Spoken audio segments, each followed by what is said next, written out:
Well, Wanaka Wastebusters was set up 10 years ago. It was established by our community. We tried to get other people to set up recycling for us, but no one was really that keen. So in the end, we had to build our own recycle centre. And as you can see from the amazing site and all the different services that we provide, there's a huge amount going on here, and it's really grown from the original base. So this video is here to give you a bit of insight into the sorts of things we're up to. We operate Monday through to Thursday doing the collection process. We've got two trucks that are on the road. We've got a small truck and a big truck, and they run in teams of 3. We've got a driver for each truck and 2 runners.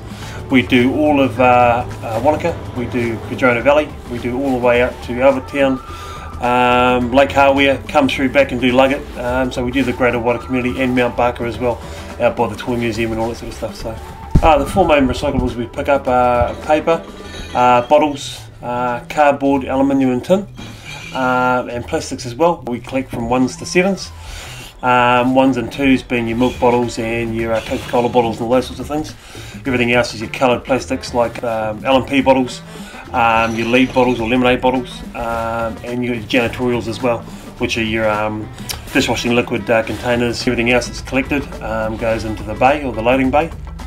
From the loading bay it goes into the hopper, and from the hopper it goes onto the processing line, which is separated into what we were talking about before, into your 3s to 7s, into your PET, your milk bottles and all that sort of things.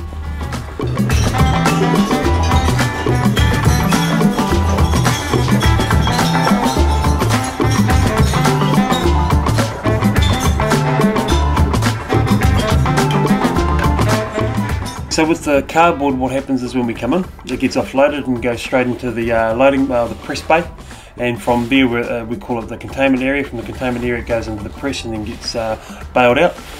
With the paper, it's a wee bit more in depth. What happens is we bring it in, we unload it from the trucks, and then what we do is we separate it by hand. We usually get about run at a 1 to 2% contamination rate.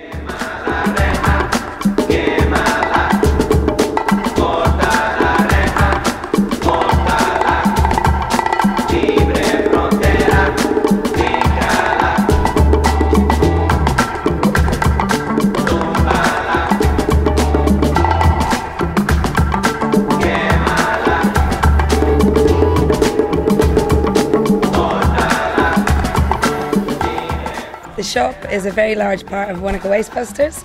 It's got many things, and it's where people bring anything they don't want, and we sell it on to people that do want it. So it's kind of a case of one man's trash is another man's treasure. So it's anything from furniture to books and bedding and kitchen utensils. We've got electrics, we've got toys and games, and yeah, basically anything and everything is brought here, and we sort through it, and it's the next stop before it moves on somewhere else. The education thing that I look after all started about 3 years ago when I was working on the cardboard baler with Sue. She spoke about wanting to get into schools. I was telling her about how I wanted to get into schools, and it just seemed that this was the start of something pretty flash. We managed through discussion with the council to get a bit of funding out of them as part of our collection and processing contract, and that now allows me to deliver 2 main programs. The Enviro Schools, where I work with teachers and the students to try and help the school become more sustainable, and also Zero Waste Education, where I'm in class being the teacher, teaching about various sustainable subjects. To me this is really important because the children need to learn at the moment how we can move forwards with sustainability in mind. The things that I do with them teaches them how to plan their projects, keeping this in the back of their minds all the time, and what we've got to remember is it's these children that are going to shape our future in years to come. Sustainability isn't just for tree huggers anymore, it's for everybody, to help us build a life and a future that we all want.